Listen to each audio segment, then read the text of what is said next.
Hey Leo, welcome to Peaches by Starlight Tarot. I'm Eleanor and this is your reading for November. If you found this video, there is something here for you, though not all of it will apply, and that's all right. Don't force it. Just take what's for you and the rest is probably for somebody else.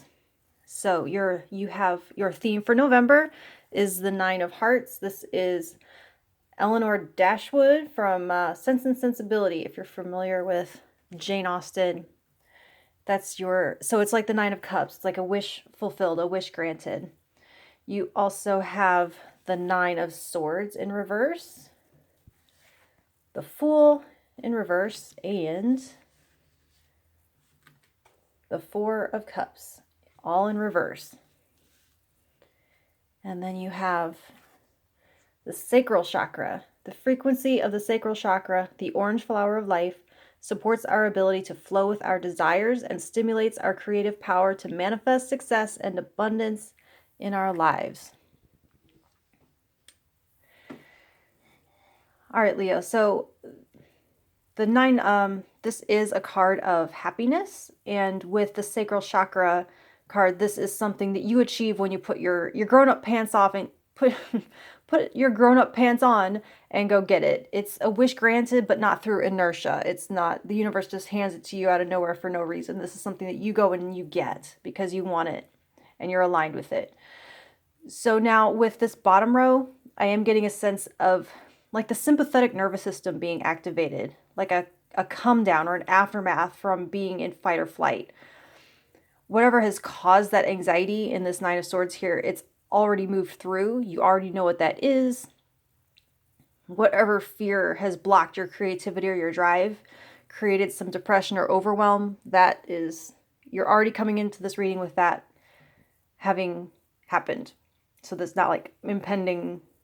So anyway, November starts off with the come down, and then there's like a regrouping, a new perspective, and then a new approach, and therefore a new result. I see something where there may have been rational or satisfying solutions available, but you couldn't perceive them over the white noise of your worry. And with that now kind of stabilizing and toning itself down, you're able to seize an opportunity. I do see that mental noise served a purpose, though. It kept you from taking an unwise or impulsive risk by kind of like paralyzing you, by being paralyzed in worry and overthinking and thought spiraling. It kept you from actually doing anything, which may have actually been in your favor coming into November.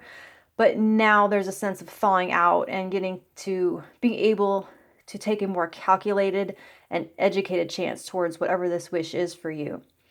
In this scene, I don't know if you are familiar with Game of Thrones, but in this scene, Tyrion says to the dragon, he says, "I'm here to help. Don't eat the help."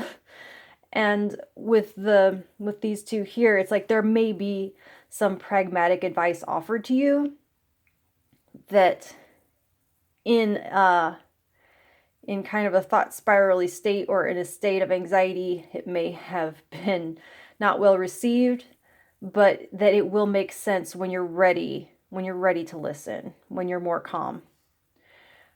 I think you may find out a truth that reveals whatever had caused some of that overthinking wasn't the whole story. I want to call this free your mind. And I'm hearing that 90s song. I don't know if you're old enough to remember that. It goes, free your mind and the rest will follow.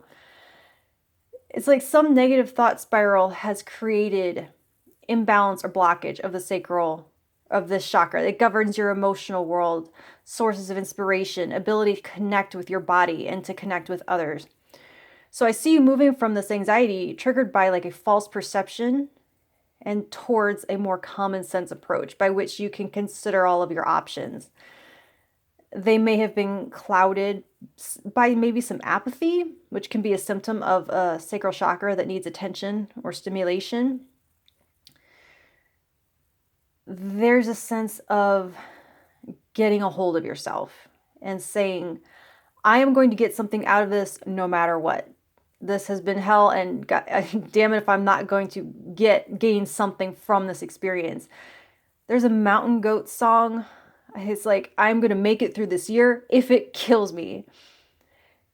That but that sounds also it sounds kind of dramatic and like it's going to be hard, but we're talking about the experience and the situations that has led up to maybe kind of a cathartic month, I want to say.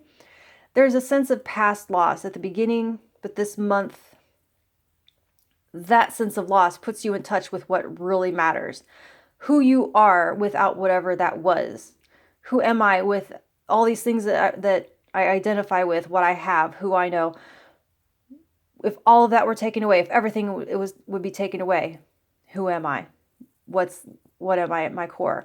And who that is the creator of the next thing, the maker and manifester of this next wish.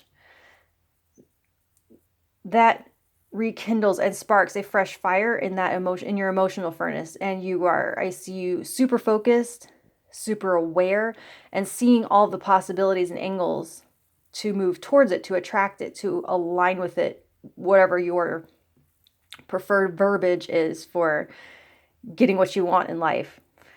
And it's only after that your narrative of the original situation can change. It's like you unlock the hidden truth that it never was what you thought all along. I'm getting that it's one of those situations where the information comes in a way that self-fulfills a true success, where too much information too early would have either caused actions that blocked the success, or rather prevented you from taking actions that win the success. Like in the Matrix, the first movie, like the Oracle and Neo, when she's talking and she tells him essentially what he needed to hear so that he would fulfill his destiny or whatever. Even though what she said wasn't entirely true, it was what created the outcome that was meant to happen.